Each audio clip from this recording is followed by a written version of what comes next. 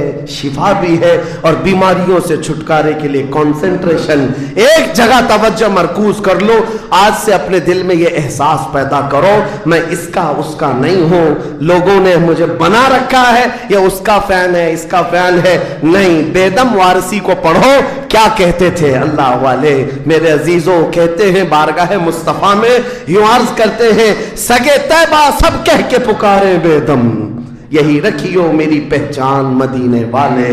یہ دعا کرتے تھے بیدم وارسی کہ اے اللہ کے نبی، اے مدینے کے تاجدار، ساری دنیا مجھے میرے باپ کے نام سے نہیں، مدینے کا کتا کہہ کر کے پہچانا کرے، اپنی پہچان یہ بنا لیا کہ دنیا مجھے دیکھے تو آپ کے نام سے جوڑ کر کے دیکھے، یہ ان کا غلام ہے، یہ ان کا غلام ہے۔ اس بات پر تمہیں بھی فخر ہونا چاہیے، زندگی ایسی گزارو کہ دنیا تمہیں کسی اور کا نہیں، تاجدار مدینہ کا غلام کہنے لگ جائے۔ لیکن لوگوں کو آج تکلیف ہوتی ہے، تم تو اپنا سب کچھ بدلنے لگ گئے، داڑھی بھی نکال دو، ٹوپی بھی نکال دو، سیکولر بن کر کے گھومو تاکہ کوئی پہچان نہ پائے، تم خود پہچان نکالنا چاہتے ہو۔ میرے عزیزو، فخر کے ساتھ میں کہتا ہوں، آج ظالموں کو چوٹی رکھنے میں شرم نہیں آتی تو تمہیں حضور کی داڑھی رکھنے میں کیا شرم آئے گی؟ فخر سے کہو دنیا میں میری داڑھی میری ٹوپی یہ میرا عمل نہیں ہے۔ دنیا اگر ننگا گھومنے پر فخر کرتی ہے تو میں آمنہ کے لال کے اخلاق پر فخر کرتا ہوں۔ فخر ہونا چاہیے کہ نہیں ہونا چاہیے؟ زندگی گزارنے کے طور طریقے یہ ہیں، ہم بہت جلدی حضور کے پاس جانے والے ہیں، بہت جلدی قبروں میں ان کی زیارت کرنے والے ہیں، بہت جلدی ہماری آنکھیں بند ہوں گی اور قبر میں لے جایا جائے گا اور وہاں پر حضور کا دیدار ہونا ہے۔ عقیدہ ہے یا نہیں؟ حضور کا دیدار ہونا ہے۔ تو میرے عزیزو، آج جمعہ کے لیے آتے ہو تو کپڑے بدل کے آ جاتے ہو، عطر لگا کے آ جاتے ہو، سرما لگا کے آتے ہو۔ زندگی ایسی گزارو، جس دن ملک الموت بلائے چلو چلنا ہے حضور کے پاس تو تیار رہو، وہ چہرہ لے کر جانا ہے جو حضور کو دکھانا ہے، جو حضور کو دکھانا ہے۔ سنی تو وہ ہے جو مرنے سے بھی نہیں ڈرتا اور یہ کہتا ہے کہ قبر میں جانے کے بعد بھی فرشتوں سے ہم یہی کہیں گے، اب تو پائے ناز سے اے فرشتوں کیوں اٹھو، مر کے پہنچا ہوں یہاں اس دل ربا کے واسطے، مر کے پہنچا ہوں یہاں اس دل ربا کے واسطے۔ حضور کے لیے جینے والا کبھی موت سے بھی نہیں بھاگتا، ڈرتا نہیں ہے۔ موت ان کے لیے حادثہ ہے جن کو جلنا ہے، جلنا ہے، جلنا ہے۔ ہمارے لیے حادثہ نہیں ہے۔ ہمارا عقیدہ یہ ہے، ہم ادھر آنکھیں بند کریں گے، ادھر زیارت مصطفیٰ ہوگی، حضور اکرم صلی اللہ علیہ وسلم کی رحمت میں جائیں گے۔ موت سے ڈرو مت، بھاگو مت۔ میرے عزیزوں، کسی انجان جگہ جا رہے ہو تو ڈرنا چاہیے۔ ہمارا ماننا یہ ہے جس دن ہم جائیں گے حضور بھی ہوں گے، صحابہ بھی ہوں گے، غوث و خواجہ بھی ہوں گے۔ انشاءاللہ العزیز زندگی ایسی گزارو کہ ان اکابرین کی جماعت میں ہم جائیں گے اور میرے آقا صلی اللہ تعالیٰ علیہ وسلم ہمیں قبول کر لیں گے۔ حضور تاج الشریعہ رحمت اللہ تعالیٰ علیہ اپنے جانے سے پہلے یہ فرما کر کے گئے اپنے ایک نعتیہ دیوان میں، یا رسول اللہ میں مروں تو میرے آقا یہ ملائکہ سے کہنا اسے کوئی مت جگانا، ابھی آنکھ لگ گئی ہے، ابھی آنکھ لگ گئی ہے۔ اللہ کریم ہمیں وہ زندگی عطا فرمائے جو دنیا کی تھکن سے چور ہو کر جب آخرت کے سفر پر جائیں تو میرے آقا کی رحمت والی والی جھولیاں ہمیں سامنے نظر آئے، میرے آقا کا حسین چہرہ پاک ہمارے قبروں میں نظر آئے۔ اللہ کریم ہم سب کو زندگی ضائع کرنے سے محفوظ فرما دے، ہمیں کام والا بنائے، نفع والا بنائے، ہر طرح سے مولا امت مصطفیٰ کا حق ادا کرنے والا نوجوان بنائے، اور قیامت کے دن مولا کریم ہمارا حشر مصطفیٰ کریم کے صحابہ کے ساتھ فرمائے، ان کے جھنڈے تلے ہم سب کو مولا تعالیٰ ایک ساتھ جمع فرمائے۔ دعا یہ کرتے ہیں صبا وہ چلے کہ باغ پھلے، وہ دن وہ پھول کھلے کہ دن ہو بھلے، لوا کے تلے ثنا میں کھلے رضا کی زبان تمہارے لیے، لوا کے تلے ثنا میں کھلے ہم سب کی زبان یا رسول اللہ تمہارے لیے۔ وآخر دعوانا الحمدللہ رب العالمین۔ السلام علیکم۔